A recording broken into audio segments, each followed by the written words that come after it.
আসসালামু আলাইকুম দর্শক, ভিডিওতে আবার একটু দেখানোর জন্য আসছি আপনাদের কাছে।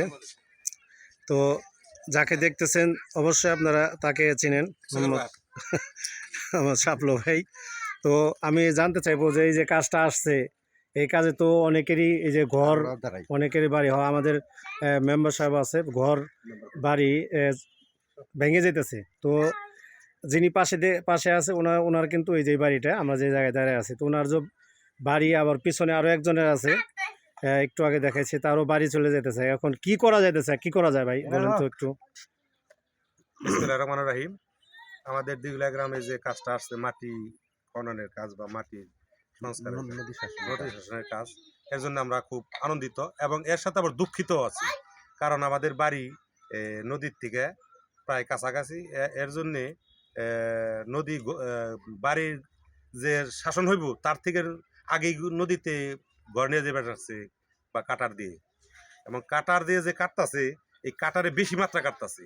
আমাদের নদী থেকে যেটুক যাওয়ার কথা তার থেকেও বেশি কাটতাছে। কিন্তু আমাদের সকলের কাছ থেকে একটু কম করে নিলে আমরা উপকৃত হব।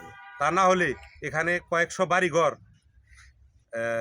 ডেজার দিয়ে বা বোল্ডেজার দিয়ে ভাঙার উপক্রম করতেছে। এর জন্য আমরা দুঃখিত, কিন্তু কাজ আসছে আমাদের জন্য ভালো। কিন্তু এই কাজের জন্য আমি সংশ্লিষ্ট কর্তৃপক্ষের কাছে অনুরোধ করব, যাতে আমাদের এই কাজগুলো আর একটু কম করে মানুষগুলো থাকতে পারে, এখান থেকে যদি সরে না যায়। উপকার যখন করছে তখন আর একটু ভালো করে যেন উপকার করে, এই বলে আমার কথা শেষ করছি। মেম্বারশিপ কি আপনারা একই কথা নাকি? আসসালামু আলাইকুম। আসলে এই কাজটা আসছে, আমরা গ্রামের পক্ষ থেকে অভিনন্দন এবং সবাই খুব হ্যাপি আছি। কিন্তু আমাদের কর্তৃপক্ষের কাছে আবদার থাকবো হলো, এই নদী পারে মানুষের জন্য হলো এই কাজটা করা হয়েছে, আনা হয়েছে। তারা যেন থাকতে পারে, তাদের ভিটা বাড়ি অর্ধেকের বেশি গেছে, কিন্তু কিছু আছে যেন তারা 10-15 জায়গার মধ্যে তারা বসত করে থাকতে পারে। যে স্লোপ করে নিতেছে, স্লোপটা ওই ফাঁকা জায়গায় অনেক বেশি নিচে আমরা দেখছি। ওই তুলনায় নিলে নদীর পাড়ে মানুষ কেউ থাকতে পারবে না।